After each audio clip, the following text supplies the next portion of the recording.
কিভাবে জালেমকে শায়েস্তা করতে হয়। আল্লাহু আকবার। চোখের ইশারায় কি তাদের কানেক্টিভিটি, কি তাদের বোঝাপড়া। 16-17 বছরে যেটা করা যায় নাই, অল্প কয়েকদিনের ব্যবধানে তাদের ইউনিটি গোটা বাংলাদেশকে উজ্জীবিত করেছে। চিৎকার করে বলেন ঠিক কিনা। এই উচ্ছ্বাস, এই ইউনিটি, এই সম্প্রীতি আমাদেরকে বজায় রাখতে হবে। এই যে আমরা ইউনাইটেড, আমরা উচ্ছ্বসিত, আমরা একসাথে দেশ গড়ার কাজে ঐক্যবদ্ধ হতে চাই, এটা আবার অনেকের ভাল লাগে না, ঠিক কিনা বলেন। আমাদের সুখ অনেকের ভালো লাগে না। নানামুখী ষড়যন্ত্র, নানামুখী ষড়যন্ত্র। এমন এক দেশের পাশে আমরা প্রতিবেশী হয়ে আসছি, আমাদের অনেক কিছু বুঝে শুনে স্টেপ ফেলতে হয়। চিল্লায় বলেন ঠিক কিনা। আমরা যদি ঐক্যবদ্ধ থাকতে পারি, কেউ আমাদের কিচ্ছু করতে পারবে না। এজন্য আগামীর বাংলাদেশ ঐক্যবদ্ধ বাংলাদেশ।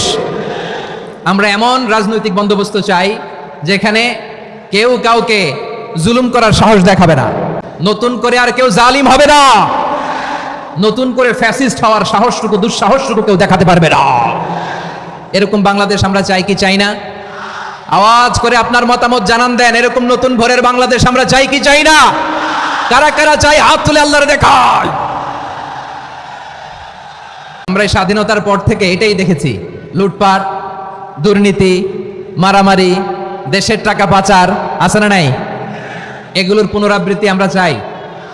নতুন ভোরের বাংলাদেশে এগুলোর পুনরাবৃত্তি না হোক। জোরে বলেন ঠিক কিনা। আমাদের বিশ্ববিদ্যালয়ের ক্যাম্পাসগুলোতে রিসার্চ হোক, উন্নত মানের রিসার্চ, গবেষণা হোক, যেরকম আমরা অন্যান্য দেশে দেখি। যেই ছাত্রদের হাতে কলম লেগেছে, ওই হাতে অস্ত্রের স্পর্শ না লাগুক। চিল্লায় বলেন ঠিক কিনা। আমরা নতুন ভোরের বাংলাদেশে হোক বাধা স্বপ্ন নিয়ে সামনে আগাতে চাই। এখানে এক রাজনৈতিক দল আর এক রাজনৈতিক দলকে শ্রদ্ধা করবে, সম্মান করবে, এমন নেতা আমরা চাই যেই নেতা অসুস্থ হলে আমরা গোটা দেশের জনগণ জায়নামাজ বিছিয়ে মুনাজাতে চোখের পানি ছেড়ে আমার নেতার জন্য কান্না করবো। চিল্লায় বলেন ঠিক কিনা। এরকম নয়া রাজনৈতিক বন্দোবস্ত আমরা চাই কি চাই না? এক রাজনৈতিক দল আর এক রাজনৈতিক দলকে নিশ্চিহ্ন করার খেলায় মেতে উঠুক, এটা আপনারা চান? আমরা চাই না। আমাদেরকে সাবধান থাকতে হবে, সচেতন থাকতে হবে।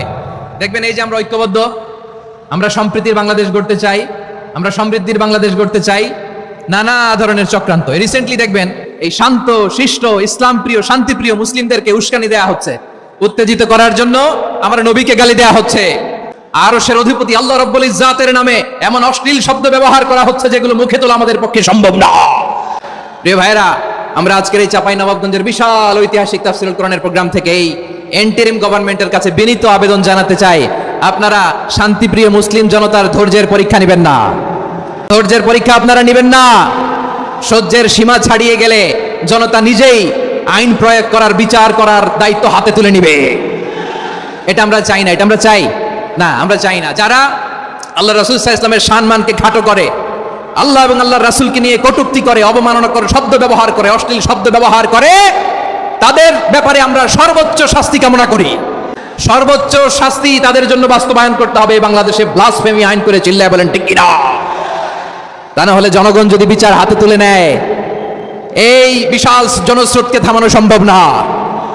আমরা শান্তি চাই কি চাই না? আওয়াজ করে বলেন।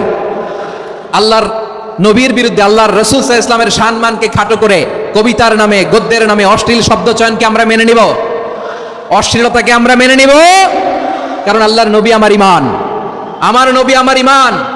নবীকে ভালোবাসা ঈমানের অংশ, শুধু এতটুকু নয়, আমার নবীর ভালোবাসাটাই হচ্ছে ঈমান। চিল্লায় বলো ঠিক কিনা। আমার নবীর জন্য আমরা বুকের তাজা রক্ত বিলিয়ে দিতে রাজি আছি না নাই? রাজি আছো মুসলমান? কারা কারা রাজি? মাশাআল্লাহ, মাশাআল্লাহ। বসুন, থামুন। ফিদাকা আবি ওয়া উম্মি ওয়া নাফসি ওয়া রূহি ইয়া রাসূলুল্লাহ। আমরা আমাদের প্রিয় নবীর জন্য জীবন বিলিয়ে দিতে রাজি। চিল্লায় বলেন ঠিক কিনা। এজন্য ইন্টারিম গভর্নমেন্টের কাছে আমরা বিনীত আবেদন জানাই, দেশের পরিস্থিতি আরো নাজুক হওয়ার আগেই যারা এই সমস্ত অবমাননার সাথে জড়িত, তাদের বিরুদ্ধে কঠোর শাস্তির বিধান জারি করতে হবে। আজকের এই বিশাল তাফসীরুল কোরআনের প্রোগ্রাম থেকে এই দাবি জানিয়ে আমরা মহাবিশ্বের মহাবিশ্বয় মহাগ্রন্থ আল কোরআন আল কারীম থেকে আলোচনা শুরু করছি। আওয়াজ করে পড়ুন ইনশাআল্লাহ। সবাই পড়ুন ইনশাআল্লাহ। আমার প্রিয় ভাইরা, আপনারা দেখেছেন এত বড় প্যান্ডেল সাধারণত হয় না বাংলাদেশে। আমি তো বিভিন্ন বিভাগে গিয়েছি, মাঠ অনেক বড় থাকে। এটাও বাংলাদেশে one of the biggest field. আলহামদুলিল্লাহ, আমাদের ভাইরা চেষ্টা করেছেন, আলহামদুলিল্লাহ। এবং রাজশাহীবাসী চমক দেখানোর কারণ আছে, কারণ ওনারা সুযোগ পাইছে বেশি, সময় পাইছে বেশি। ঠিক কিনা বলেন? ওনারা প্ল্যান করেছে, সব বিভাগ যেটা না করছে আমরা চাঁপাইনবাবগঞ্জ থেকে ওইটা করে দেখাই দেব ইনশাআল্লাহ। মাশাআল্লাহ মাশাআল্লাহ, আমরা প্রাণ ভরে দোয়া করি আমার ভাইদের জন্য যারা এই চমৎকার কোরআনের বাগানকে সাজিয়েছেন। প্রিয় ভাইয়েরা, আমরা মূল আলোচনাতে যাওয়ার আগে আমি একটু অনুরোধ করব, মাশাআল্লাহ এখনো আপনাদেরকে বসুন, শান্ত হন, আল্লাহর রাস্তায় থামুন, কিছুই বলা লাগে নাই। লক্ষ লক্ষ কোরআন প্রেমী জনতা আজকে এক হয়েছে, কিন্তু কোনো আওয়াজ নাই, নীরব নিস্তব্ধ। মাশাআল্লাহ, ডান দিকে তো একেবারে পিন ড্রপ সাইলেন্ট, পিন পতন নীরবতা। এইদিকে আমার ভাইরা জায়গা পাচ্ছেন না আমি জানি, আমি দেখেছি সবাইকে, এই যে হাত নাড়িয়ে শুভেচ্ছা জানাচ্ছি। মাশাআল্লাহ মাশাআল্লাহ মাশাআল্লাহ, আল্লাহর মেহেরবানি। আমাদের এই প্রোগ্রামগুলোতে আমরা একটা ইনক্লুসিভ প্রোগ্রামের কথা বলি। আমি জানি যে চাঁপাইনবাবগঞ্জ জেলার সামাজিক নেতৃবৃন্দ, ধর্মীয় নেতৃবৃন্দ, রাজনৈতিক নেতৃবৃন্দ সব আজকে একত্রিত হয়েছেন আজকের এই মঞ্চে। আজকের এই মঞ্চে আছে হেফাজতের নেতৃবৃন্দ, আহলে হাদিস প্ল্যাটফর্মের নেতৃবৃন্দ, আলিয়া মাদ্রাসা, কওমি মাদ্রাসার মুহতামিম সাহেবগণ, অত্র এলাকার আইম্মাতুল মাসাজিদ, ইমাম সাহেবগণ, মুয়াজ্জিন সাহেবগণ, খতিব সাহেবগণ, বিশ্ববিদ্যালয়ের শিক্ষক মণ্ডলীরাও এসেছেন, আমাদের শিক্ষক তুল্য। আজকে আমরা কথা না বলে ওনাদের কাছ থেকে নসিহাত এবং দিক নির্দেশনামূলক বাণী শুনতে পারলে আমরা বেশি কিছু শিখতে পারতাম। তারপরেও আলহামদুলিল্লাহ আমরা কিছু কথা বলার সুযোগ পেয়েছি, এই সময়টাকে আমরা কাজে লাগাবো ইনশাআল্লাহ। شهر رمضان الذي أنزل فيه القرآن هدى للناس وبينات من الهدى والفرقان। আল্লাহ বলেন রমাদান এমন একটা মাস যে মাসে কোরআন নাজিল করা হয়েছে, আর এই কোরআন হচ্ছে বিশ্ব মানবের জন্য পথ নির্দেশিকা, হেদায়েতের সুস্পষ্ট বর্ণনা এবং সত্য মিথ্যা পৃথক করার আসমানি মানদণ্ড রূপে জামিনে আমাদের জন্য কোরআন নাজিল করেছে কে? আওয়াজ করে বলেন তো, আল্লাহর নাজিল করা এই কোরআনে কোনো ভুল আছে? সবাই বলেন নাই, সবাই বললে এতটুকু আওয়াজ হয় আমি বিশ্বাস করি না। গলা ছেড়ে দিয়ে বলেন, আল্লাহর নাজিল করা এই সর্বশেষ আসমানি কিতাব আল কোরআনে কোনো ভুল আছে? সন্দেহ আছে? সংশয় আছে? বিয়ন্ডলেস, বাউন্ডলেস, বটমলেস এমন কিতাব যেটা পড়ে গবেষণা করে এর তথ্য উপাত্ত ইনফরমেশন লেসন নিয়ে শেষ করা যায় না। সুবহানাল্লাহ। আল্লাহ বলেন এই কোরআনকে আমি রমাদানে নাজিল করেছি, যেটা বিশ্ব মানবের জন্য পথ নির্দেশিকা, আছে হেদায়েতের সুস্পষ্ট বর্ণনা, আর সত্য মিথ্যা পার্থক্য করার মানদণ্ড, কোনটা সত্য কোনটা মিথ্যা এটা কোরআন দিয়ে ডিফারেন্সিয়েট করা যায়। কোরআন হচ্ছে ফুরকান, to differentiate between right and wrong. কোনটা সত্য কোনটা মিথ্যা, কোনটা ভুল কোনটা নির্ভুল, এটা কোরআন দিয়ে যাচাই করা যায়। চিল্লায় বলেন ঠিক কিনা? এজন্য এই কোরআন দিয়ে আমাদের জীবন সাজাতে হবে। কোরআন দিয়ে জীবন না সাজালে জীবন আলোকিত হয় না। কোরআন দিয়ে পরিবার না সাজালে পরিবার আলোকিত হয় না। কোরআন দিয়ে সমাজ না সাজালে সমাজটা শান্তিময় হয় না। শুধু দুর্নীতি দমন কমিশন দিয়ে দুর্নীতি বন্ধ করা যায় না। কোরআনের আইন বাস্তবায়ন করা ছাড়া এই সমাজ থেকে দুর্নীতি বন্ধ করা যাবে না। চিল্লায় বলো ঠিক কিনা? আমার প্রিয় ভাইরা, এই কোরআন নাজিল হয়েছে রমাদান আল মুবারক, এই বরকতময় মাসে। তাই আমাদের উচিত এই মাসে আসন্ন যে রমাদান আল মুবারক, এই রমাদানে কোরআনের সাথে নিজেদের সম্পর্ককে বাড়ানো। আমার প্রিয় চাঁপাইনবাবগঞ্জের ভাইয়েরা, আমরা কি আসন্ন রমাদানে কোরআনের সাথে আমাদের অ্যাটাচমেন্ট সম্পর্ক বাড়াতে চাই? চান সবাই? আপনি কি জানেন কোরআন নিয়ে কোন ফেরেশতা পৃথিবীতে এসেছিল? জানেন? ফেরেশতার নাম কি বলেন তো? জিবরিল আলাইহিস সালাম। একটু খেয়াল করে শুনেন, কান দুটো খরগোশের কানের মতো খাড়া করে আমার দিকে তাকান। সাইয়েদনা জিবরিল কোরআন নিয়ে এসেছেন, ফলে উনি হয়েছেন শ্রেষ্ঠ ফেরেশতা। বিশ্ব নবীর উপর কোরআন নাজিল হয়েছে, তাই তিনি হয়েছেন শ্রেষ্ঠ নবী। রমাদানে কোরআন নাজিল হয়েছে, তাই রমাদান হয়েছে শ্রেষ্ঠ মাস। কদরের রাতে কোরআন নাজিল হয়েছে, তাই কদর হয়েছে শ্রেষ্ঠ রাত। আমরাও যদি কোরআনের সাথে সম্পর্ক বাড়াই, আমাদের মর্যাদাও এরকম, আমাদেরকেও শ্রেষ্ঠ মানুষ বানায় দিবে কে? এজন্য কোরআনের সাথে সম্পর্ক বাড়াইতে রাজি আছেন তো? যারাই কোরআনের সাথে সম্পর্ক বাড়ায় এদের মর্যাদা বাড়ায় দেয় কে? দেখবেন আমাদের হাফেজে কোরআন, তারা ইন্টারন্যাশনাল কোরআন কম্পিটিশনে যে গোটা বিশ্বকে পেছনে ফেলে প্রথম পুরস্কার নিয়ে আসে। এত ছোট ছোট বাচ্চা, ও সমাজ বোঝে না, রাজনীতি বোঝে না, টাকা পয়সা বোঝে না, কিচ্ছু বোঝে না, কিন্তু গোটা বিশ্বে ওকে সম্মানের চেয়ারে আসীন করেছে কে? এই কোরআনের সাথে লাগলে আল্লাহ তাআলা সম্মান বাড়িয়ে দেয়। আমার প্রিয় ভাইয়ের, আসুন আমরা শুরুতেই আলোচনা শুরুতেই শপথ নেই যে আসন্ন রমাদানে আমরা কোরআনের সাথে নিজেদের সম্পর্ককে মজবুত করব ইনশাআল্লাহ। সবাই বলুন ইনশাআল্লাহ। শাবান মাস আসলে, রজব মাস আসলে সাহাবারা কি করতেন আসুন আমরা দেখি কিভাবে তারা রমাদানকে ওয়েলকাম জানাতেন। রজব শাবান আসলেই ওনারা রমাদান পর্যন্ত পৌঁছার আকুতি, আগ্রহ আর ফরিয়াদ আল্লাহর কাছে জানাতেন আর বলতেন, ইয়া আল্লাহ, রমজান পর্যন্ত আমাদের হায়াত বাড়িয়ে দাও। আল্লাহুম্মা বাল্লিগনা রমাদান, আল্লাহ তুমি রমজান পর্যন্ত আমাদের পৌঁছে দাও। আল্লাহুম্মা বারিক লানা ফি রজব ওয়া শাবান ওয়া বাল্লিগনা রমাদান, আল্লাহ রজব শাবানে বরকত দাও, আল্লাহ রমজান পর্যন্ত তুমি আমাদেরকে পৌঁছে দাও। আওয়াজ করে পড়ে না আমিন। আমার প্রিয় চাঁপাইনবাবগঞ্জের ভাইরা, গত বছর অনেকের সাথে আমরা একসাথে রমাদান কাটিয়েছি, তাদের অনেকে দুনিয়াতে এখন বেঁচে নাই, এরকম আছে না নাই? এই যে আরো 7 দিন বাকি রমাদান আসতে, এই 7 দিন পর্যন্ত আমরা রমাদান পাবো, কোনো গ্যারান্টি আছে? আচ্ছা, এই বছর যদি খুশনসিব হয় আমাদের, আমরা যদি পাই, আগামী বছরও যে রমাদান আমরা পাবো, কোনো গ্যারান্টি আছে? তাহলে আসুন আমরা ভেবে নেই, হতে পারে this Ramadan could be the last and final Ramadan in our life. হতে পারে এই রমাদানই হতে পারে আমার জীবনের শেষ রমাদান, ঠিক কিনা বলেন? তাই আসুন আমরা আল্লাহর কাছে দোয়া করি, আল্লাহুম্মা বাল্লিগনা রমাদান, আল্লাহ তুমি রমাদান পর্যন্ত আমাদেরকে পৌঁছে দাও। আওয়াজ করে পড়েন আমিন। ইবনু রাজব আল হাম্বালি লাতাইফুল মাআরিফের মধ্যে লিখেছেন, সাহাবারা ওনারা রমাদান কেন্দ্রিক, আমাদের সালফে সালেহিনরা রমাদান কেন্দ্রিক জীবন কাটাতেন।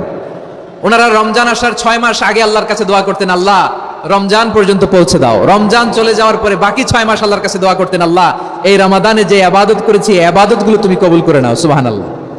তাহলে পুরো বছর রমাদান কেন্দ্রিক জীবন। রমজান আসার আগে 6 মাস দোয়া করতো, আল্লাহ আমরা যেন রমজান পাই। রমজান চলে যাওয়ার পরে বাকি 6 মাস বলতো, আল্লাহ রমজানে যে ইবাদত করেছি এগুলো তুমি কবুল করে নাও। সুবহানাল্লাহ। আবার এই শাবান মাসে আল্লাহর হাবিব সাল্লাল্লাহু আলাইহি ওয়াসাল্লাম সবচেয়ে বেশি রোজা রাখতেন। কানা ইয়াসুমু শাবানা কুল্লাহ, সবচেয়ে বেশি রোজা রাখতেন শাবান মাসে। ওয়া কানা ইয়াসুমু শাবানা ইল্লা কলিলা, শাবানের অল্প কয়েকদিন ছাড়া পুরো শাবানটাই বিশ্বনবী রোজা রাখতেন। সুবহানাল্লাহ পড়েন। এই শাবানে আপনারা রোজা রাখছেন তো? রাখছেন? আল্লাহ তুমি কবুল করো, আমরা সবাই পড়ি আমিন। এই শাবান শেষে আমাদের মধ্যে আগমন করবে রমাদান, এবং এই রমাদানুল মুবারক আল্লাহ তাআলা আমাদের জন্য সিয়াম ফরজ করেছেন। কি ফরজ করেছেন? তিনি সূরাতুল বাকারার 183 নম্বর আয়াতে ইরশাদ করছেন, রাব্বুল আলামিন বলেন, ইয়া আইয়ুহাল্লাযীনা আমানু কুতিবা আলাইকুমুস সিয়ামু কামা কুতিবা আলাল্লাযীনা মিন ক্বাবলিকুম লাআল্লাকুম তাত্তাকুন। আল্লাহ বলেন, ও বিশ্বাসীরা শোনো শোনো, তোমাদের জন্য সিয়ামকে ফরজ করা হয়েছে, ঠিক যেমন ভাবে তোমাদের পূর্ববর্তী উম্মতদের উপরও সিয়ামকে ফরজ করা হয়েছিল, লাআল্লাকুম তাত্তাকুন, যাতে করে তোমরা সবাই মুত্তাকি হতে পারো। সুবহানাল্লাহ বলেন, যাতে করে তোমরা আল্লাহ সচেতন হতে পারো। তাহলে সিয়ামকে, এই সামনে যে রমাদান আসতেছে আমার প্রিয় ভাইয়েরা, এই পুরো রমাদান ব্যাপী সিয়াম সাধন করা, সিয়াম পালন করাকে আমাদের জন্য ফরজ করে দিয়েছে কে? রমাদানের রোজা রাখার নফল নাকি? রমাদানে সিয়াম পালন করা কি নফল? সুন্নাত। তাহলে কি ফরজ? আওয়াজ করে বলেন, রমাদানের রোজা রাখা কি ফরজ? এটা শুধু আমাদের উপরই ফরজ না, আমাদের আগে যত জাতিগোষ্ঠী এই পৃথিবীতে এসছে সবার উপরে সিয়াম পালনকে ফরজ করেছে কে? সবার উপরে আল্লাহ তাআলা সিয়াম পালনকে ফরজ করেছিলেন। তবে ধরনটা ভিন্ন ছিল, এক এক জাতিগোষ্ঠীর জন্য এক এক ধরনের ছিল। আমাদের জন্য সিয়াম ফরজ টানা 1 মাস 30 দিন বা 29 দিন। কোন কোন উম্মতের উপর 30 দিন না, মাত্র 3টা রোজা ফরজ ছিল। কয়টা?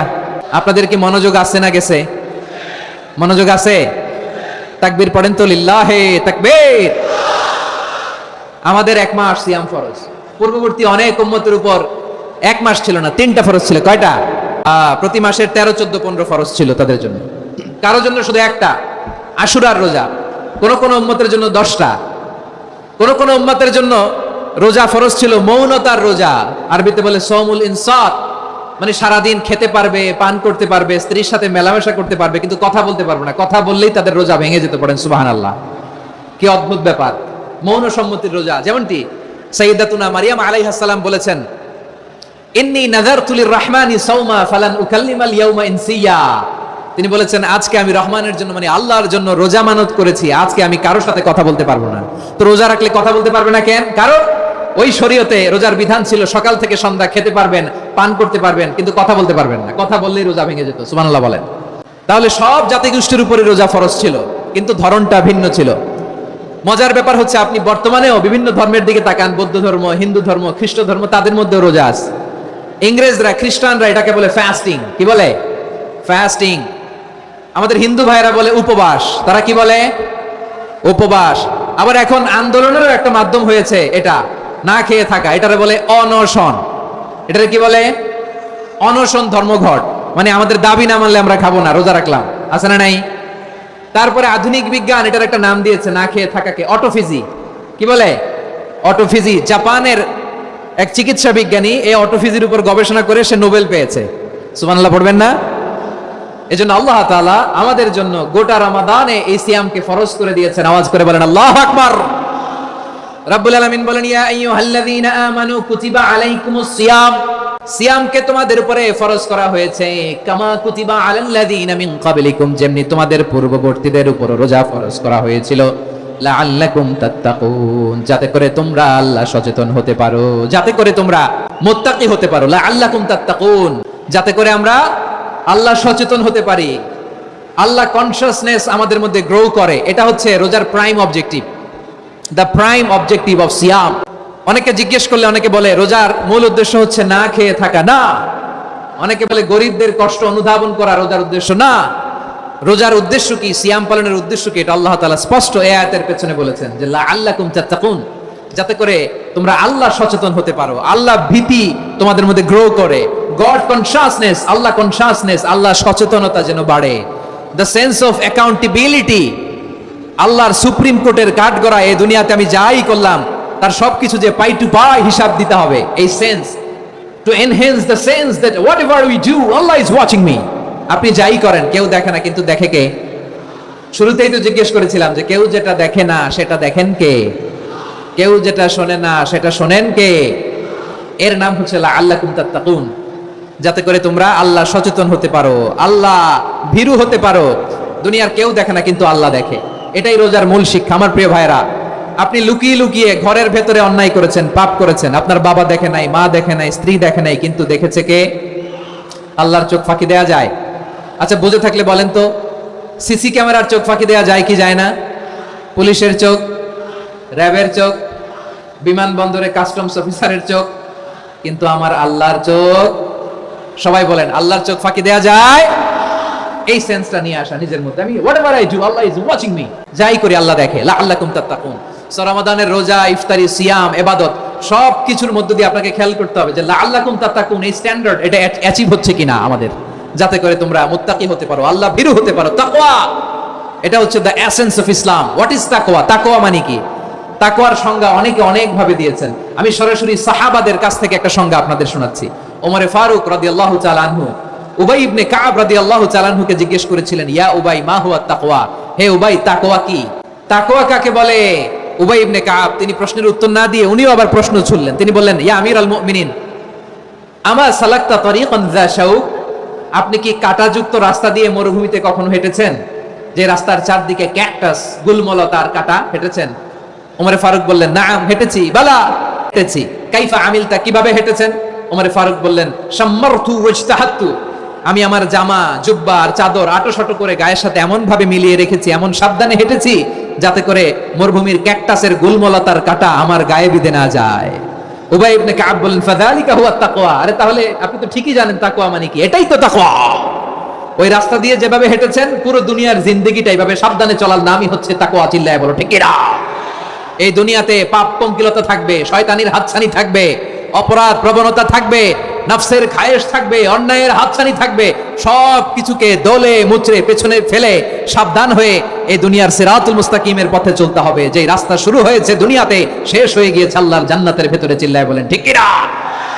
আমার প্রিয় চাঁপাইনবাবগঞ্জের ভাইরা, এটার নামই তাকওয়া।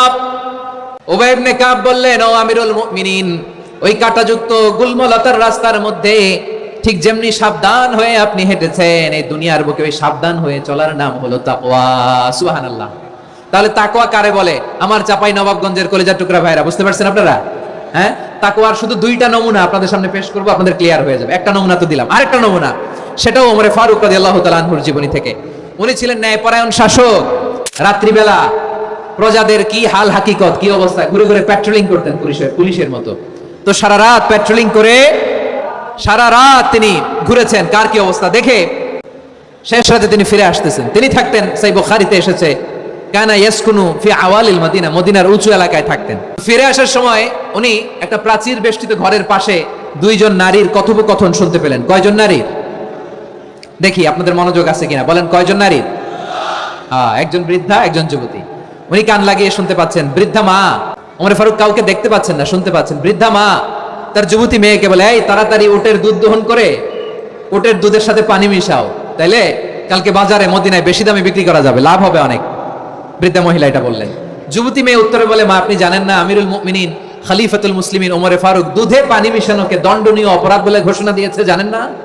এবার বৃদ্ধা মহিলা বলে, আরে পাগলি, এই ভোর রাতে আমিরুল মুমিনিন ওমরে ফারুক আসবে কোত্থেকে? উনি আসবে কোত্থেকে? ওনার পাইক পেয়াদা সিকিউরিটি আসবে কোত্থেকে? কেউ দেখবে না। আরে কেউ দেখবে না, তাড়াতাড়ি দুধের সাথে পানি মেশাও। এই কথা যখন মা বলেছে, যুবতী মেয়েটা চমৎকার একটা উত্তর দিয়েছে। তিনি বলেছিলেন, ইয়া উম্মি, ও আমার মা, লাউলা রাআ উমর লা রাআ রাব্বু উমর। ও আমার প্রিয়তমা মা, আপনি ঠিকই বলেছেন, গভীর রাতে ওটের দুধে পানি মিশালে ওমর দেখবে না, কিন্তু মা খেয়াল রাখবেন, ওমর যদি নাও দেখে, ওমরের রব কিন্তু দেখে। চিল্লায় বলেন ঠিক কিনা? দিস ইজ কল্ড তাকওয়া। লাউলা রাআ উমরু লা রাআ রাব্বু উমর। ওমর দেখে না, কিন্তু ওমরের রব দেখে। চিল্লায় বলেন ঠিক কিনা? এজন্য রব্বুল আলামিন বলেন, লা তুদরিকুহুল আবসার ওয়া হুয়া ইউদরিকুল আবসার ওয়া হুয়াল লাতীফুল খাবীর। তিনি এমন সত্তা, দুনিয়ার কোনো চোখ তাকে দেখে না, কিন্তু দুনিয়ার সবগুলো চোখকে, সব মানুষের অ্যাক্টিভিটিসকে, আরশের উপর থেকে সবকিছু মুহূর্তে মুহূর্তে দেখতে পান কে? তাহলে তাকওয়া কারে বলে বুঝতে পারছেন? দুনিয়াতে সাবধানে চলার নাম তাকওয়া। কেউ দেখে না, কিন্তু আল্লাহ দেখে। এই সেন্স, এই জবাবদিহিতার ভয়, দ্য সেন্স অফ অ্যাকাউন্টেবিলিটি, এই সেন্স নিজের মধ্যে গ্রো করার নাম হচ্ছে তাকওয়া। আর এই সিয়াম পালন করার প্রাইম অবজেক্টিভ অফ সিয়াম হচ্ছে লাআল্লাকুম তাত্তাকুন। আওয়াজ করে বলেন, লাআল্লাকুম তাত্তাকুন। আমার প্রিয় ভাইরা, এই আসন্ন রমাদান, এটা এমন এক বরকতের মাস, যে মাসে আমরা নিজেদের নাফসের উপর নিয়ন্ত্রণ প্রতিষ্ঠা করি। সারা বছর নাফস আমাদেরকে নিয়ন্ত্রণ করে, আর রমাদানে আমরা নাফসকে নিয়ন্ত্রণ করি। কথা বুঝতেছেন? সারা বছর নাফস আমাদেরকে নিয়ন্ত্রণ করে। এই যে এখন আমার খেতে মনে চাইলে যে খেজুর রাখ, আমি খেজুর খেতে পারবো, নাটস আছে, বাদাম খেতে পারি। খাইতে মন চাইলে পানি, আমার রুহুটা চায়, আমার নাফসটা খেতে চায়, আমি খেতে পারি, পান করতে পারি।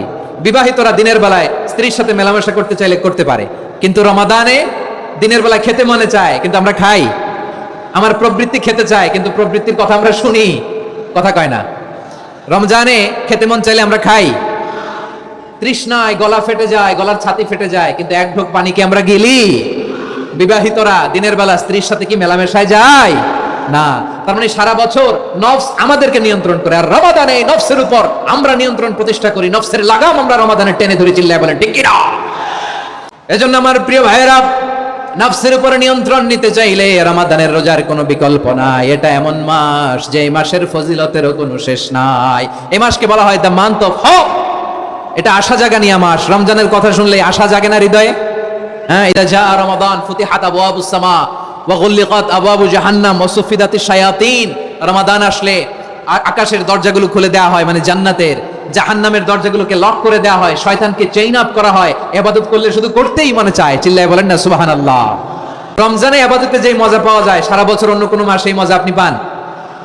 আমার চাঁপাইনবাবগঞ্জের ভাইরা আওয়াজ করে বলেন না, রমজানে ইবাদতে যেই মজা অন্য মাসে এটা পান? কারণ রমজানে ইবাদত করলে সওয়াবও বেশি, ইবাদতের একটা পরিবেশ থাকে, ঠিক কিনা বলেন?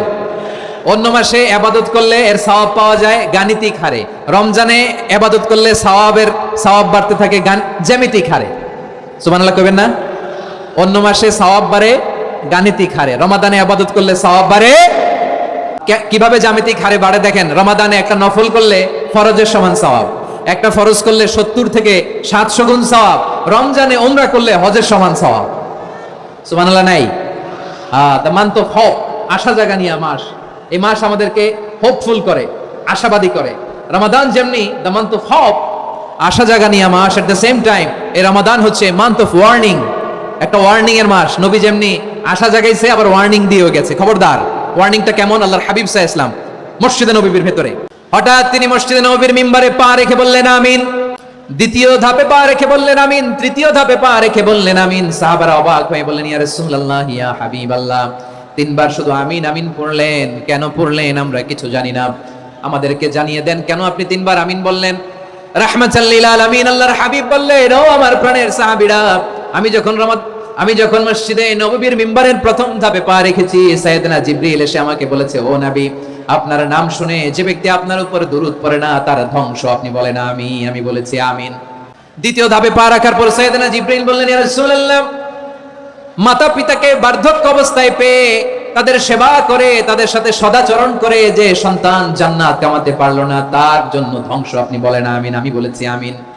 আবার মিম্বারের তৃতীয় ধাপে ঠিক যখনই আমি পা রাখলাম, সাইয়েদনা জিবরাইল বললেন, নবী, রমজান মাস পাওয়ার পরে এই মাসে ইবাদত করে যে ব্যক্তি নিজের গুনাহ মাফ করাতে পারলো না, তার জন্য ধ্বংস। আপনি আওয়াজ করে পড়েন আমিন।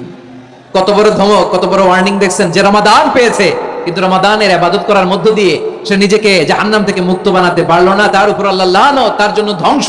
সাইয়েদনা জিবরাইল বলেছেন আমিন, স্বয়ং বিশ্বনবী বলেছেন আমিন। আওয়াজ করে পড়েন নাউযুবিল্লাহ। তাহলে রমজান আসবে আর আমরা নিজেদেরকে জাহান্নামীদের লিস্ট থেকে নাম কাটিয়ে জান্নাতীদের লিস্টে উঠাতে পারবো না, এর চেয়ে বড় হতভাগা কি আর কেউ থাকতে পারে? আওয়াজ করে বলেন। তাহলে রমাদানের এই রহমত, বরকত, মাগফিরাত, ফজিলত আমাদের কামাই করার দরকার আছে না নাই? আর মাত্র 7 দিন বাকি, আর মাত্র কয়দিন? এগুলো নিয়ে আমাদের কোনো আগ্রহ নাই। তোমাকেই খুঁজছে বাংলাদেশ, ক্লোজ আপ ওয়ান, আর মাত্র 7 দিন বাকি। টেলিভিশনে বিজ্ঞাপন আছে না নাই? রাফেল ড্র হবে লটারির, আর মাত্র 5 দিন, আছে না নাই? কিন্তু এমন এক বরকতময় মাস আসতেছে, আর মাত্র 7। আমাদের মধ্যে কোনো অনুভূতি কাজ করে না। হায় রে দুর্ভাগা মুসলমান। আমার প্রিয় ভাইরা, আপনি পৃথিবীতে যত ইবাদত করেন সব ইবাদতের সওয়াব নির্ধারিত, এটা পাবেন বা ওইটা পাবেন, এই সওয়াব জান্নাতে, এই বাড়ি ওই বাড়ি। শুধু সিয়ামের সওয়াবটা অনির্ধারিত। কুল্লু আমাল ইবনে আদম ইউদাফ আল হাসানাতু আশরু আমসালিহা ইলা 700 দিআফিন ইল্লা সাওম। সব নেক আমলের সওয়াব বাড়তে বাড়তে 700 গুণ, কিন্তু রোজা ছাড়া। রোজার সওয়াব কি হবে? বান্দা খালি রোজা রাখে, ফেরেশতারা কিছু লিখতে পারে না আমল নামায়, কারণ আল্লাহ বলে এটা কিছু লিখিস না, কারণ as-সাওমু লি, এই রোজা রাখছে আমার জন্য, ওয়া আনা আজজি বিহি, এই রোজার সওয়াব, প্রতিদান, অ্যাওয়ার্ড এটা কিয়ামতের দিন আমি আল্লাহ নিজ হাতে দেব, নিজ হাতে দেব। আরেক বর্ণনায় এসেছে ওয়া আনা উজসাবি, আমি আল্লাহ নিজেই হয়ে যাব রোজার প্রতিদান। সুবহানাল্লাহ পড়েন। আবার আল্লাহর হাবিব বলেন ইন্না ফিল জান্নাতি সামানিয়াতু আবওয়াব, জান্নাতের দরজা মোট 8টা। ফিহা বাবুন ইউসাম্মা আর-রায়্যান, 8টা দরজার মধ্যে স্পেশাল একটা দরজা আছে, ওই দরজাটার নাম হলো আর-রায়্যান। রায়্যান দরজা, লা ইয়াদখুলুহু ইল্লা সাইমুন, রোজাদাররা ছাড়া কেউ ওই রায়্যান দরজা দিয়ে জান্নাতে ঢুকতে পারবে না। শুধু রোজাদারদের জন্য ওই দরজাটা খোলা থাকবে। দরজাটার নাম আর-রায়্যান। এই লাখো জনতা আওয়াজ করলে এই আওয়াজ হয়, বলেন রোজাদারদের জন্য জান্নাতে স্পেশাল যে লাল গালিচার সংবর্ধনা এন্ড স্পেশাল এন্ট্রি, ওই দরজাটার নাম কি? আর রায়্যান শব্দটা কেমন লাগে? ভালো লাগে। অনাগত সন্তান যদি কারো আসে, ছেলে সন্তান, নাম রেখে দিয়েন আর রায়্যান। পারবেন? আমাকে সবাই ধরে রাস্তা ঘাটে, বাসায়, অফিসে, আদালতে, এয়ারপোর্টে ধরলে, হুজুর আমার একটা ছেলে হবে, 2 মাস পর একটা নাম দেন। চাপাই নবাবগঞ্জবাসীর জন্য আমি একটা নাম দিয়ে গেলাম। সামনের 2-3 মাসে, 4 মাসে, 6 মাসে যাদের ছেলে সন্তান হতে পারে বলে মনে করেন, যদি পছন্দ হয় নামটা, নাম রেখে দিয়েন রায়্যান। কি নাম? লা ইয়াদখুলুহু ইল্লা সাইমুন, রোজাদাররা ছাড়া কেউ ঢুকতে পারবে না। মান দাখালাহু লাম ইয়াদমা আবাদা, একবার যে এই গেট দিয়ে ঢুকবে, he will never be thirsty again, তার গলা থেকে চিরকালের জন্য আল্লাহ তৃষ্ণা মিটায়া দিবে। আমরা এই রায়্যান দরজা দিয়ে সেদিন জান্নাতে ঢুকতে চাই কি চাই না? আমার প্রিয় ভাইরা, প্রতি রাতে রমাদানে আল্লাহর ফেরেশতারা আহ্বান জানায়, ইয়া বাগিয়াল খাইরি আকবিল, ইয়া বাগিয়া শাররি আকসির, হে কল্যাণের পথের যাত্রী, আকবিল প্রসিড, আরো ইবাদত করো, আগাও আগাও, আরো জান্নাতের নাজ নেয়ামত কামাও। হে অকল্যাণের পথের যাত্রী, আকসির, স্টপ স্টপ, অনেক হয়েছে, আন্না, এই রমাদান এটা পাপের মাস নয়, এটা ইবাদত করে জান্নাত কামানোর মাস। চিল্লায় বলো ঠিক কি না?